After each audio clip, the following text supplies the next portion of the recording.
In order to become the president of Nigeria, nobody can argue there were deals that went on. And what he did was to play them against each other so that You he are you could are get a seat in alleging the that the presidency. President Tinubu, had a deal with the terrorists. Excuse me, it is no longer a secret anywhere in the world.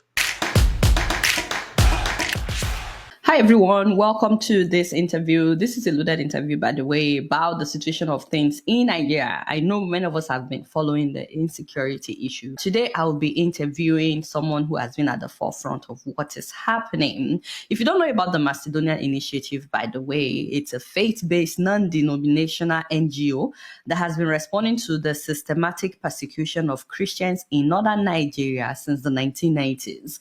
Now, the person that I want to interview today is not just a pastor. This man is a security consultant with more than 2 decades of experience, and he has also served as the Deputy Secretary General and the Director for Peace and Security at the African Union.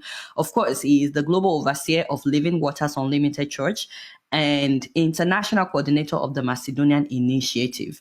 Please help me to welcome one of my fathers, Reverend Ladi Peter Thompson. Daddy, welcome to the show. Thank you so much, Adiola. And let me say quickly that we want to thank God who has given you a platform and a voice to speak in matters of opinion molding and consensus building.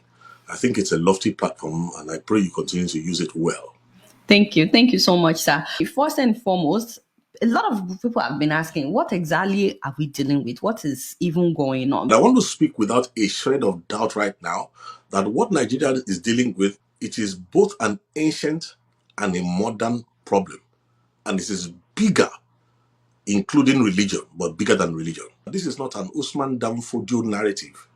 It's a more modern, more deadly, more intelligent Hydra, a supremacist agenda that was perfected by Osama bin Laden when he globalized the global resurgence of religious terrorism. This is not merely a Fulani problem. It's bigger than that. There are at least about 5, 6 groups that we are reckoning with. It has a head in education. It has infiltrated our security defense systems.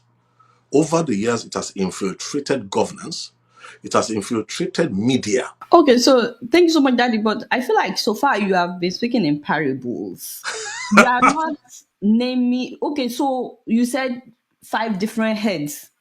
You need to put names. Also, you need to give the evidence of all these things that you are saying. I told you it's a supremacist agenda that was designed to use Islam as a cover. That's why for the first 15, 16 years, it was targeted only at Christians first. I told publicly that in the later years, towards the end, when they're about to strike Nigeria completely, they will start killing Muslims as well. So I said that about 10 years ago. You are dealing with something that is global, but has a local face. Its objective is to take the whole of Nigeria, not some of Nigeria. Now, it's going to use Islam and the Sharia to take Nigeria. All over the world, its tactics are different. It Who is trying uses to the. take Nigeria? Now, let me put it for you like this. The architecture for the intelligence behind this thing is more than the local intelligence. But they have contacted local actors. You see, there's what they call the ISWAP. The Fulani is there. Then you have the Kanuri dominated Boko Haram. Then you have Lakurawa, Ansaru, and all those other offshoots of the global template provided by Al Qaeda. Many headed, only one heart. And what the idea is to take Nigeria, take West Africa, take the rest of Africa, and then use that resources to dominate the world. Okay, so it's Al Qaeda that is trying to take over Nigeria through these different terrorist organizations. An intelligence created by Al Qaeda between 1991 and 1996, Osama bin Laden was in Sudan, perfecting the model of how to globalize terrorism and rule the world with Sharia. And he knew they would have to kill Muslims as well. So what we're dealing with is bigger than just a religious problem. It's a supremacist agenda covering its face with Islamic religion. So, for people that may be watching right now, some of them will say we've been hearing about things like this for a long time. where is the actual evidence? Like what you said Bin Laden drafted in Sudan. Is there a record of it somewhere? Like some people would say, where is the evidence to the things that you're saying? Okay, one of the greatest weaknesses of the African nations of the world, including Nigeria, is the inability to mathematize inquiry. That is to collect statistics and data, crunch it, and then do what they call concatenation. That is to join all the dots and use that to come to a conclusion and predict things that when they happen, you will not be surprised. If you follow the media in Nigeria over the past 20 something years, there's nothing I have said beforehand that did not come to pass, including when the color of the terrorist, the color skin of the terrorist is going to change in the latter hours, when they are bringing in people from the Maghreb and they're bringing in other people from outside of our borders. So if you want evidence, I will give you some. Number one, let me give you something very simple.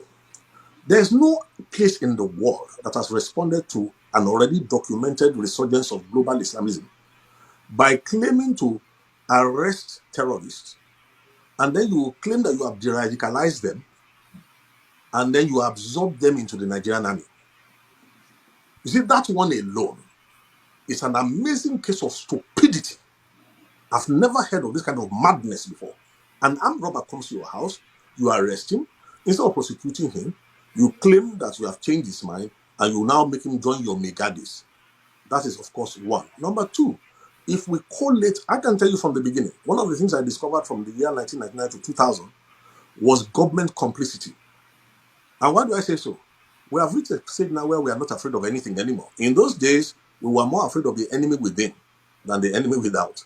So today, there can be documents that I will give you, will put on display. When you find out that young girls are kidnapped, married off, taken away from their husbands, I mean, sometimes young girls are kidnapped, sometimes wives are kidnapped, married off Islamic way, and you will see that a summons will come. The governors were aware. I can give you a case where we had to curb a terrorist attack in Kaduna State. We could tell you the modus operandi. It started with Gumi when he came back from Mecca, when he came back from Saudi Arabia. His first tafsir in Kaduna was a call to violence, to slaughter. The VHS came to me because we have been setting up early warning systems, and this is what a real early warning system is to prevent something. When we got it, we translated it into English, and at that time it was Obasanjo who was the president of Nigeria. Thank God for the Four Square General Overseer, who is now late, Wilson Badejo, who assured me that what we prepared and gave to him was given to Obasanjo in his bedroom. But what they didn't know was that we were still monitoring Kaduna to see whether the arms build-up towards the execution was going to stop. When we saw that it was not going to stop, in fact, this is a good example I'm giving you. I had to call a special strategic session with media, because media is a force expander in this new war form, this Hydra-headed war form.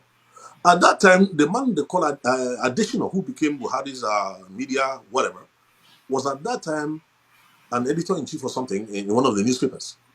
They gathered together, and I told them, this is the problem. They are about to kill at Femi least 600 to Adesina. 900 people. Femi Additional. They are about to kill 600 to 900 people in Kaduna. And I said to them, we have sent all the information to the army, to all the places. There's nobody stopping them. Unknown to them, we were monitoring. The Gumi boy went into the SSS office in Kaduna laughing and came out laughing. When I got that report in Lagos, we decided to call this media meeting and said, look, how do we solve this? Now, there's a headline that we had to put up where they did as if they interviewed the head of CAN and had to interview Gumi. Immediately, we took the front pages, the full pages in the newspapers and the new media, and the news blew across the world. The queries came to the president of Nigeria. It was reported to me directly that the Gumi boy entered, then it was a small boy, he entered the SSS office. This time he didn't come out laughing. He left the country immediately. Now, this is a guy who has been banned by Saudi Arabia. They didn't allow him to enter Saudi Arabia. Let me give you another proof. I was on television when I found out there was no other way of escape. When an Al Qaeda operative was already appointed as a federal minister in Buhari's government. And I question Do that you how mind can you, naming that minister? what's his name? Something, Issa Pantami. How do I know? I supervised an evacuation in 2004 when a young Christian was slaughtered in the mosque of ATBU. That's Abubakar Tafawa Balewa University. Okay? Now, when we supervised that, it was this Pantami who was a lecturer in that university at that time who put a fatwa on certain students because they preached the gospel to Muslims in a university. And at that time, when they killed that boy, we had to go and evacuate the others whose names I spoke to them recently. They are still afraid till now. The young guys brought them into Lagos. We made arrangements to take them into other countries where there's better respect for human worth. And then Sunday Achi was the name of the student who was murdered. Okay. At that time, for you to know how this thing works, there was a bishop who was working with the Obasanjo government who went to arrange for the burial of this boy. And when I said, let us make it an issue, they at that time were cooperating because they didn't realize how dangerous this Hydra is. Later, that Hydra attacked that bishop, almost killed him, finished his secretary. Fortunately, they couldn't catch his wife. They maimed him. And today, he's one of the forefront advocates who has realized how dangerous this thing is. I could easily give you many more examples. One of the former head of state who was claiming that there was nothing in his time, I was at a meeting with him in his home in Ota.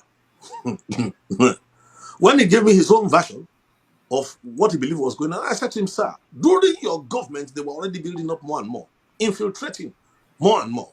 I said, do you remember a meeting you went to have in northern Nigeria when this thing started? When you left, they slaughtered every member of the family that entertained you. I said they were sending you a warning to back off. Now, some years later, he went for a security meeting outside Nigeria. And I think when they showed him the build-up of what is coming into Nigeria when the final phase comes. Look, the Nigerian army in totality, everybody knows what the number is. The last time they engaged the BH on 3 war fronts, it took almost 2.5 weeks to overcome. So everybody realizes that if you think the Nigerian army can withstand a combined forces of what ISWAP has planned in the future, what is working for us right now is very simple. Nigeria is 220 million people strong. The number of all these people who want to swallow Nigeria, they're not even up to 450,000. Now, the strength of this is, let me break one nonsense that is going all around. And this is what we have to be careful to counsel the US government about. Anybody who looks and thinks that the Fulani is a primary problem is a joker. The Fulani is not the primary problem. All the combined forces of all these people is not up to 400 something million. Now, is it this Four ill-educated? and something thousand. Yes. All these ill-educated, all these what can I say, anachronistic human beings who are wearing loincloth all over the whole place, do you think that they are the real problem? Listen, the Fulanis have told you that they were busy using their six when people came and gave them AK-47s and took their children to go and train. Why don't we realize that it's the intelligence that is arranging logistics, that is arranging safe passage for them? I have boys in the army. We used to pray for them. When they locate the enemy position in the Nigerian army, a signal comes from Abuja that they should not attack. The signal will be delayed. After 3 hours, they tell them, now go. The Boko Haram will have left that place. So So, what more proof are do we you need? saying that the Nigerian government is involved in what What is are you happening? saying? Even Jonathan, before he left, openly said they are in my cabinet. Look, this thing has been known to collapse nations from within. So there's nothing new about what is going on in Nigeria. It's just like the architecture of thought. I would rather speak to the younger generation, the digital generation who understand programming. Because it looks as if the older generation don't have what it takes, don't have the understanding to acknowledge that there's a problem here. And let us come squarely. My eyes are on the president of Nigeria. He needs President to be careful. Tinubu? Yes. Listen to me. I have nothing against him personally, but I can tell you something that is very, very clear to anybody. Now, he is an astute, consummate politician, but he doesn't realize that there's a global problem that he's dealing with. In order to become the president of Nigeria, nobody can argue there were deals that went on. And in essence, what he did was that he, more than anybody else, realized that there are many factors to the Hydra. In terms of the kinetics, apart from the Fulani, the Boko Haram, the ISWAP controlled Ansar, Lakurawa and Co. And what he did was to play them against each other so that he You could are get a seat in alleging the that the presidency. President Tinubu, had a deal with the terrorists. Excuse me, whether we like it or not, it is no longer a secret anywhere in the world that. So, but what's the evidence? Some people will say that. Okay, let me What give you talk. Let me evidence just do give you you throw you. have? Let me throw you one quickly. People don't realize that the Mandela bombing in Niger State, the Catholic church that was bombed in Niger State, the fellow who headed it actually was in Lagos, in Snake Island, 2 days, 3 days, and then traveled to northern Nigeria to take his team to execute. What does that tell you? Now, when he got into police custody, he was arrested and he miraculously escaped. When he escaped miraculously, where was he rearrested? Where did he take up refuge? He took up refuge in the lodge of a serving high-placed government official from Borno State, who happens to now be who? The vice president of Nigeria. So what am I talking about here? Tinubu is one heartbeat away. You see, I feel sorry for him. In a way, we need to protect President Tinubu's life. He may think he has the guts to face these people, but I can tell you something, he has totally misread the size of the problem in which he has gone to double his hands. Okay, These so people, you said a lot of things. These are serious allegations. You please, don't even bother. I'm the one talking. Listen, we are yes. the circumcision. We worship God in the spirit. We rejoice in Christ Jesus and we have no confidence in the flesh. I'm a statesman. We worry about the generations to come. I'm not worried about the next election.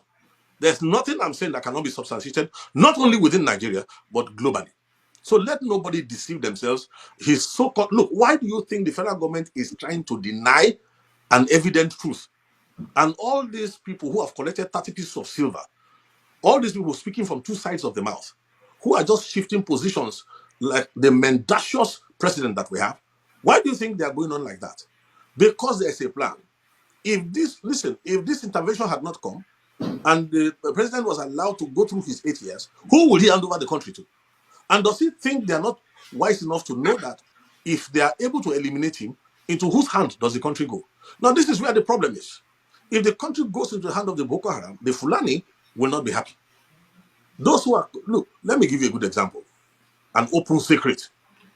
When Shekau became Are an you saying that embarrassment, the country will go into the hand of Boko Haram after Tinubu? please, if you remember very well, just after he came in, there was some kidnappings, some bombings, and then there was an outrageous demand for one impossible, I can't remember, was it 20 billion or something, impossible amount of money. When that demand was made, it was not really because they felt that kind of money will be paid. It was a direct message, a coded message to the presidency. Everybody is aware now that there was complicity in the times of in terms of the former president Muhammad Buhari. Like I mentioned Issa Pantami. Also, don't forget about that his interesting governor who turned against Buhari in the last minute, who was persuaded to turn against Buhari, the worst governor Kaduna State has ever had. And I said something when Kaduna State was able to Governor lose El to the two. Rufai? Yes. Look, let's not even go there. Go and look at his tweets in the earlier years. Go and look at his own open admission on television that he left Nigeria to neighboring countries to with money to go and sponsor the terrorists who had come to kill in Nigerian territory. Why did they have that kind of confidence then? Was because they knew they had entered governance. Now, as I'm speaking right now, listen, we need to reformat this country. And there's an opportunity that has come right now that if we mismanage this opportunity, let me tell you something, even God in heaven will look away when in the south part of Nigeria, in the eastern part of Nigeria, 13-year-old girls end up being raped. Look, there was a blogger recently who was being political, and I want to tell everybody prophetically right now what is coming up for those who refuse to face truth, those who refuse to give value to the lives of others. A young blogger recently said that there's no genocide. I'm a Christian. I don't feel threatened. Long live P-Bat. She was one of those who was killed, if the account that is coming is right, in Kwara State in a church attack. Oh, she thought it was far away. Now, this is the fate, sadly, of those Now, who live in the. by opportunity, you're talking about Trump saying that he would interfere with what is happening in Nigeria. Well, I prefer the word intervention. And let me put it for you like this: for any godly minded person, the declaration of Nigeria as a country, a CPC, that Country of designation, concern. Yeah. yes, that designation is a human designation. What we should worry about is that God in heaven himself had already declared Nigeria as a country of particular concern. Listen, according to prophecy, Nigeria is supposed to be the trigger of a global move of revival. Then the other side too decided that Nigeria must become the epicenter of the next greatest satanic attack against the entire world. So the destiny of Nigeria is what we're fighting for. Look, the corruption in Nigeria, I gave an interview when President Tinubu entered, and I did remember saying that it would not be an honor for anybody to serve in this dispensation. After the negotiation, he bought. Look, the mantra of this government is this: whatever problem money cannot solve will be solved by more money. Not realizing that there's a hyper-dimensional problem, a problem bigger than money. Look, let me tell you something, the mistake that he's making.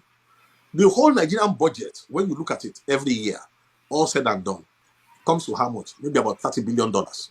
How much does the diaspora remit to Nigeria every 20, year? 20 billion. Dollars. Yes, So sir. when you hear Nigerians, you see, when poverty has been weaponized against a nation, people cannot think anymore. The older generation have been reduced by the weaponization of poverty. So look, thinking is an expensive thing. So it's not easy. Don't blame the average Nigerian. People Okay. are susceptible to money. So, Daddy, before we round up, you've said a lot of things. Are these things that you can defend, like the In my allegations sleep. about the In my presidency, sleep. the vice president being part of, Huh? the Excuse Boko me, in whose Haram? house was Kabiru Sokoto? In whose home was Kabiru Sokoto hiding before it was picked up? Please, if not for global interference in Nigerian affairs, we are ready 90 something percent to the day of doom. So if we like, let us miss this opportunity. All those talking from the same different sides of the mouth, they will soon know what it is that we are dealing So, with. exactly what do you want the US to do? Very simple. There are four sets of people who are talking to us in the US. Number one, those who are genuinely concerned. All right. Number two, we have those who are looking for government appointments. Number three, In the US, looking for in government the appointments US, in they are looking for Nigeria? government appointments in the US. They are Oh, with careerists. Trump's That's who they are. administration. Then there are those who know that money, US dollars, follows policy.